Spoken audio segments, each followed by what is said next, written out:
Hello everybody, Anthony, the Frugal Living Blog, frugallivingblog.net. I want to do a little instructional video.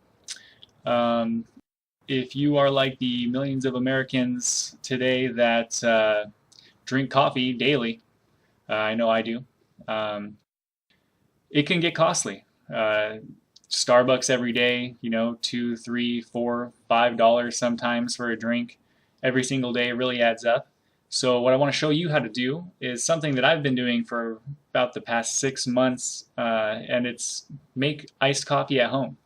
I'm going to show you how to make the perfect cup of iced coffee at home with very little work. Unfortunately, I don't have a camcorder. All I have is a webcam, so I'm going to try to show you right here in front of my computer without hopefully causing a disaster and spilling liquid everywhere. Let's hope that that does not happen. So, like I said, it's very simple. I'm going to adjust this so that you can see the desktop here.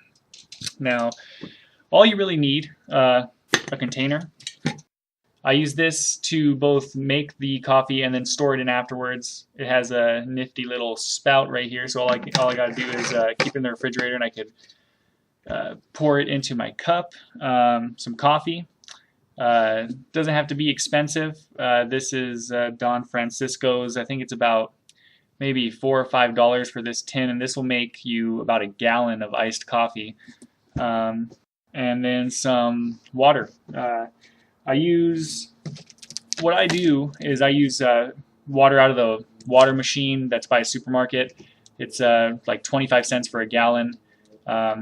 What I recommend is to buy a gallon of purified water from the store.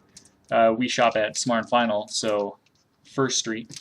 And I like this bottle because it has a screw top cap, which makes it really easy when you want to refill it and then store it. I know Crystal Geyser also has a screw top cap. I'm not really a fan of those little ones that you just press on, because if you hit the bottle on something, it can just pop off and cause a mess.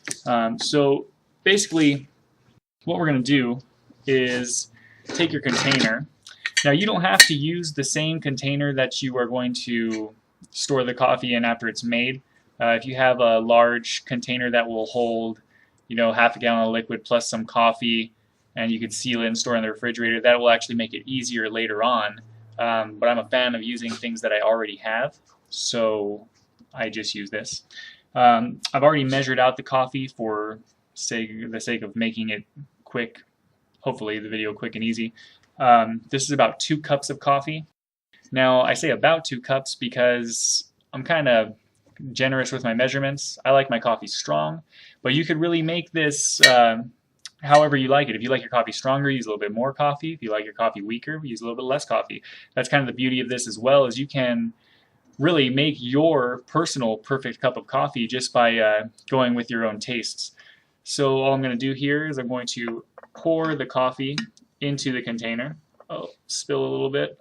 Oh, spill a lot. That's all right. Good thing I have this towel here. Wow. It's not going nearly as well as I planned it, but you get the idea. All right. And then take the water. And what I do is I do about 2 cups of coffee, although a little bit less now that I spilled some of it, and then to about half a gallon of water. So this is a gallon jug. I'm going to use about half of that and just pour it right in here.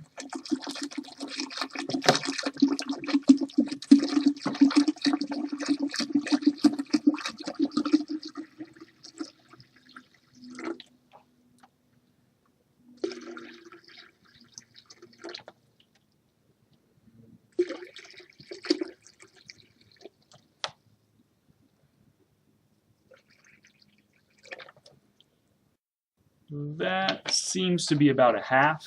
And like I said, just as with the coffee, if you want a little bit stronger, use less water. If you want to make it a little bit weaker, use more water. Then you can take a spoon, stir it up a little bit just to make sure that all of the coffee, all of the grounds touch the liquid. Mix it in a little bit. Doesn't have to be too much. And then close it up. And that is really it for this part. All you're going to do now is adjust this again. All I'm going to do now is I'm going to put this in the refrigerator for about 24 hours. I think I smudged it a little bit. For about 24 hours. You can do it for as little as 12. I've done it for up to 3 days. I don't see that much of a difference the longer you leave it in. It will get a little bit stronger maybe, but I like strong coffee, so that's not big of a deal. But yeah, from 12 hours to 24, I usually do about 24. So I'm going to stop the video right now. Tomorrow, when I am ready to strain the coffee, then I will make the second half of this video, and we can finish this up. All right, thank you very much.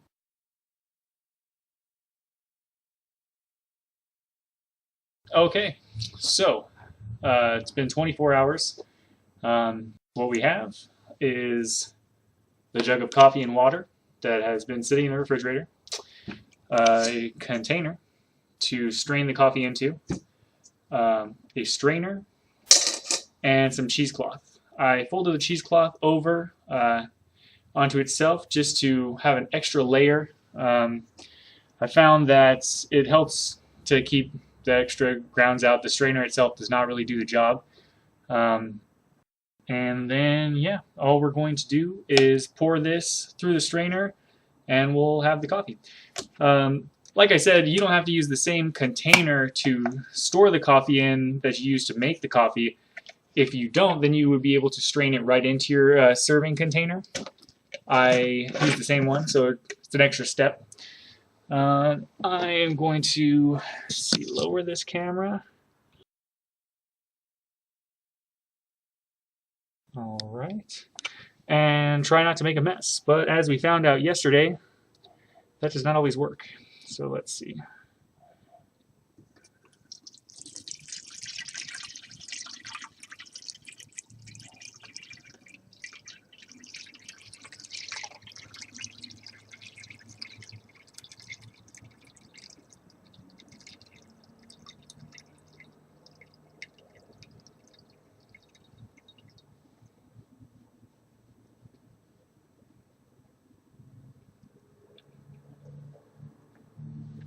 All right, so as you can see, got the grounds all settled at the top.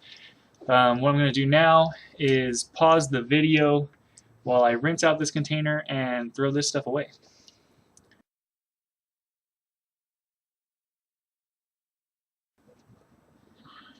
Okay, so for simplicity's sake and to prevent the possibility of spilling all the coffee all over the place, I went ahead and I just poured it into the container. So now I'll show you how I usually make my coffee. Cup of ice. What I do is I get a bottle of Torani syrup. This is French vanilla. Salted caramel is also delicious. And it's basically the same stuff you're going to find in a coffee shop, but it's only about $3 or $4. It'll last you a while. Go ahead and put a couple pumps. It's a little low, so not a lot is coming out there. That was about 2 pumps. And then pour in your coffee.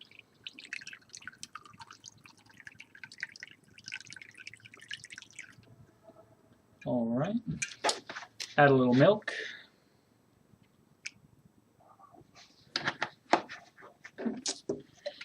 And stir it up. And there you go. And because this coffee is somewhat concentrated because you do the cold brew method and you can make it as strong as you want, it's almost more like a latte than it is an iced coffee.